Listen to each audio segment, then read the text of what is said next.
But I want to get into one of your greatest accomplishments that I don't see you talk about enough, which was your show. Now, correct me if I'm wrong, but you guys, I know it was you and Stu, right? Charles Stewart Jr. Yeah, who is he's been my friend since I'm 16 years old. We met in high school. Yeah. And we were roommates, and he was working at the news station as a cameraman, and again trying to get into the film industry and all this other kind of stuff. And this was back around 2005. YouTube didn't exist, right? And iTunes had just come online, and there were a lot of things happening with the iPod. So you had the small iPods that would have music and stuff, and then they had this iPod that had a 2-inch by 2-inch screen. I remember when that came out. Right. And so my buddy Stu, Charles Stewart Jr., he said to me, we were roommates at the time, and he said, hey, why don't we make something for this? And I was like, video? I was like, yeah. He's like, well, why don't we come up with an idea that we can do this and put it on iTunes? Nobody on the planet was doing this. Right. Nobody. Right. Well, before you go deep into that, yeah. With that said, is it safe to say that you guys created the first scripted new media series? Absolutely. Like ever. Yeah. And like you guys can't ever take credit for it for some reason, or it's like it just got lost in the lexicon of the world, and how fast all the streaming and all of the YouTube just went from here to here. Yeah. In a 5 or 6 month period, we just got lost. Yeah. And nobody, there are people that remember. I actually got, because I have my own YouTube channel, I had somebody message me from Saudi Arabia and said, I've been subscribed to your YouTube channel for a long time, but I didn't know where I knew you from. And then I remembered you were on that cop show. You were that actor on that cop show. And I was like, where are you from? He said, Saudi Arabia. And I was like, oh my God. We came up with an idea. We said, look, let's shoot. Originally, at that time, Star Wars fan films were huge. Everyone was doing Star Wars fan films. That's when they first broke out, because it was easier to rotoscope lightsabers and things like that. The technology was really coming online for the consumer. Yeah. And so I was like, no, we don't want to do that. And then Stu said, well, I suggested, I said, why don't we do a Blade Runner thing? Where we could do Blade Runner, and he was like, no, he's like, why don't we do a cop show? And I was like, why? And he said, because it's alleyways, it's car chases, it's walk and talks and offices. It's very simple. And we can shoot it for a 2-inch by 2-inch screen and not have to do master wide shots. We could do a lot of talking head stuff. And so he really came up with this idea, and then we cultivated and we wrote a pilot together. And then we shot the pilot, and it turned out really well. And then we hired more writers. We had writers come on board and help us with the rest. We ended up doing 9 episodes of this show called Port City P.D. It was the first ever scripted, I guess you could say, streaming show on the planet. Yeah. Well, that's why I really wanted to drive that point home. Yeah. Because that was the other thing that I wanted you guys to know, that outside of how he's special to me personally, in the entertainment business, because I've encouraged you guys I was like, you guys need to shoot a documentary or something. Yeah, because the world needs to know. Yeah. Because it's like, I do this on purpose. I ask people, because I have conversations about you and Stu, and because to me, I'm a film geek, so that boggles my mind looking at where things are today. Yeah. That is huge to me, and it blows my mind how many people don't know this. But it's almost like the guy who invented the internet. No one knows who he is. No one knows who he is. And he's alive and well, watching his creation, go out there and do all the things that the internet has become. And he's only early 60s? Yeah. He's not even super old, and he's still walking around, and people are walking by the guy who invented the internet. Yeah. And so with you guys, I think it's on that level. And for those of you at home that don't know this, when you hear us refer to new media, so that you understand the depth of how amazing this is. New media is what they've labeled all the entertainment coming through, streaming through internet. So if you're watching it through internet, Netflix, Hulu, Amazon Prime, Disney Plus, Warner, all of that stuff is called new media. And that's what 70%, I think now of content is consumed via the internet, through streaming service stuff. These guys were doing it when there was it wasn't even called new media yet. It didn't even have a title. No, it didn't. They were still, it was podcasts. Podcasts were in its infancy. Mm-hmm. So there were people doing radio podcasts, audio podcasts. Nobody was doing fully produced television as a podcast for a 2-inch by 2-inch screen. Yeah. We were the only ones. And I'm not going to lie to you, forgive me, but I wasn't the only one. Those of you watching know who you are. But I remember hearing about you guys doing it, and I was like, and other people too, was like, this is the craziest shit I've ever heard. Like, you can't put a TV show on the internet. Like, yeah. It was insane, but you guys had a foresight. Well, it wasn't you guys. I'm telling you, Charles Stewart Jr., Stu, my good friend, he saw it. Mm-hmm. He saw it. It was almost like a Steve Jobs moment. He saw this coming down the pipe. It's amazing. But we were about 6 to 10 months too early. Okay, so what happened was we shot our show. We put it on iTunes. We had all these podcasting sites and even like server sites that wanted to host it. And we had 4 million downloads spread over 80 countries. Wow. Now, that doesn't sound like a lot when one 2-minute Mr. Beast video gets 9 million views, but back then YouTube didn't exist. None of it existed. Yeah. So after we released the first couple of episodes, a former MTV VJ, Adam Curry, who used to do Headbangers Ball, great guy.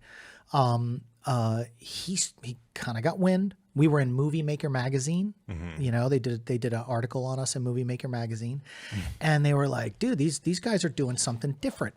And at that time, Adam Curry had a it was called Pod Show. It was his website where he hosted and had people creating audio podcasts. Mm-hmm. And he's like, "I want your show."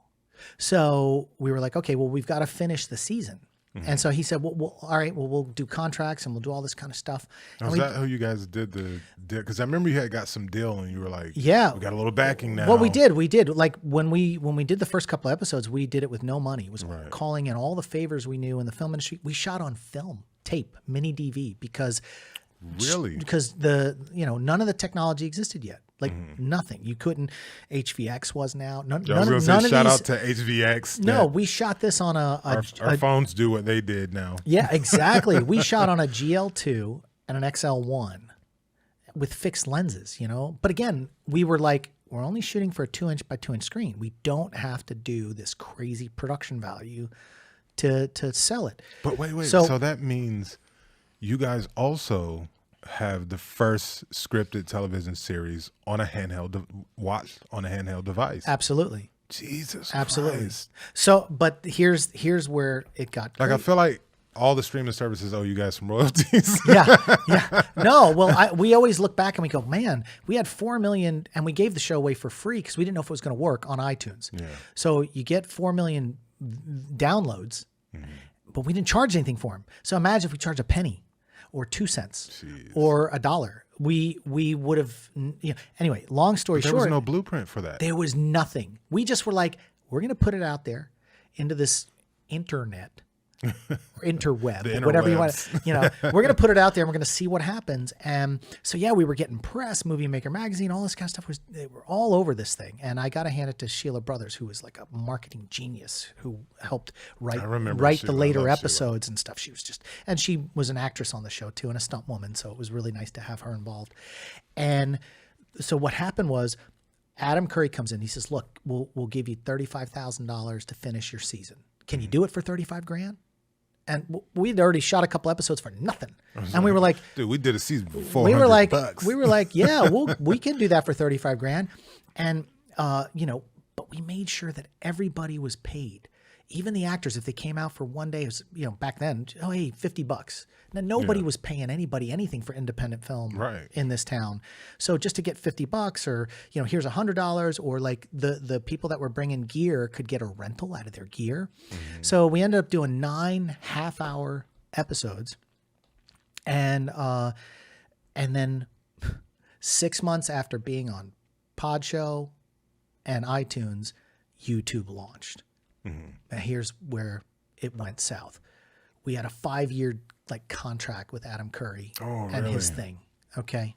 So we couldn't like go put it on YouTube because he's trying to drive traffic to the Podshow network. Yeah. So you could have been one of the original YouTube successes. Man, if we'd have put this on YouTube back then, it would have blown up to something on the scale of like we probably would be in season 20 of it now, whatever the case may be. But we were kind of hamstrung by contracts. I didn't know that. We couldn't do anything with it. I was wondering why, because so, you guys were on the forefront. So then everything takes off on YouTube, and the rest was history in a matter of 6. And everybody's watching what you guys did and going, well, shit, we could do that on YouTube. Yeah. And so people started doing, things on YouTube. But so in a 6 to 10 month period, we were the hottest thing on the planet. And then we weren't. And crickets. And I couldn't do anything with the property or anything. Yeah. And so that's history. And I would love to, dive deep into, a documentary about that someday if somebody ever hears it. But, to me, it's a chapter of my life.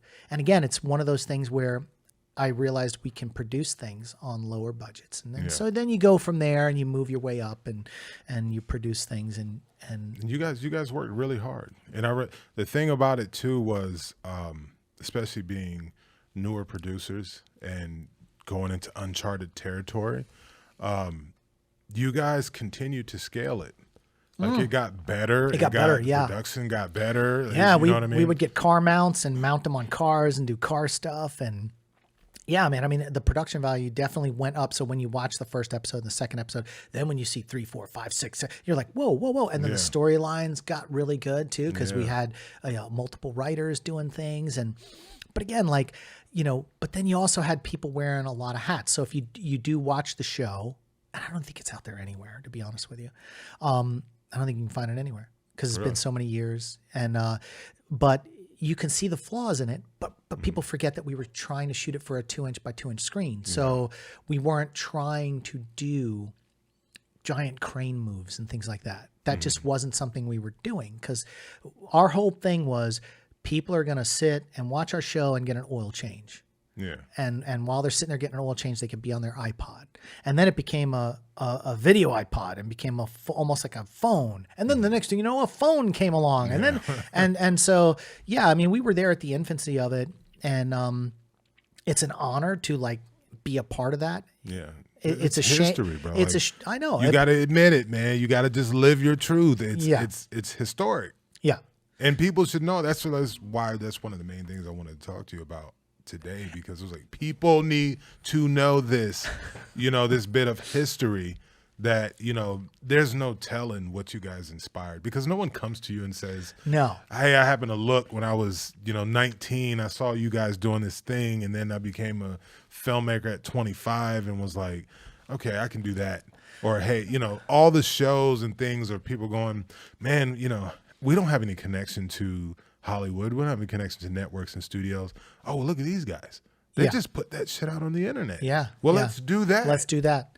But, we did have some success later on with it. Once we could get the rights back. I had an agent at the time, Maureen Cooper, and just to handle that.